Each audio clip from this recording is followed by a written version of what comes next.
কুমিল্লা ১০ সংসদীয় আসনের মনোনয়ন প্রত্যাশী জনাব ইমরান মজুমদার বিএনপির ভারপ্রাপ্ত চেয়ারম্যান তারেক রহমানের নির্দেশে লালমাই উপজেলার বিভিন্ন পূজা মণ্ডপ ঘুরে খোঁজ খবর নেন ও সুষ্ঠু আইন শৃঙ্খলার পরিস্থিতি পর্যবেক্ষণ করেন। ইমরান মজুমদারের সামর্থ্য অনুযায়ী পূজা মণ্ডপে অনুদান প্রদান ও বিভিন্ন পূজা মণ্ডপে পূজা কমিটির নেতৃবৃন্দের সাথে আলোচনা করেন।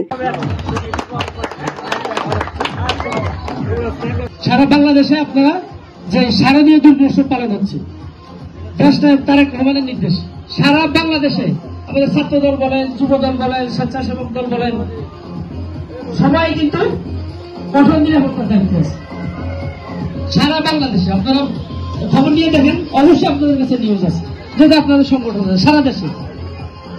আমরা ছোট মানুষ হিসেবে এটুকু বলতে পারি, নিজের যে সামর্থ্য অনুযায়ী সবকিছুই আগামী দিনেও আপনাদের সাথে থাকতে চাই।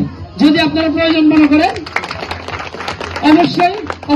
বিএনপির ভারপ্রাপ্ত চেয়ারম্যান আগামী রাষ্ট্রনায়ক জনাব তারেক রহমানের ৩১ দফার আলোকে তার নেতৃত্বে সুন্দর বাংলাদেশ গড়ার লক্ষ্যে আমাদের মনে রাখতে হবে, আমরা সবাই মানুষ, মানুষের মধ্যে কোনো ভেদাভেদ থাকা উচিত না। আগামী নির্বাচনে ধানের শীষ প্রতীকে ভোট দেওয়ার আহ্বান জানান তিনি। আমাদের দেশনায়ক তারেক রহমানের নির্দেশে ঠিক তারই আলোকে সারা বাংলাদেশে প্রতিটি পূজা মণ্ডপে এইভাবে কঠোর নিরাপত্তায় আপনারা তো আছেনই, আপনারা ছাড়াও আমাদের দলীয় নেতা কর্মী সারা বাংলাদেশে এভাবে আছে। যদি আমি মিথ্যে বলে থাকি আপনি একটু খবর নিয়ে, বিভিন্ন জায়গায় তো আপনারা আছেন।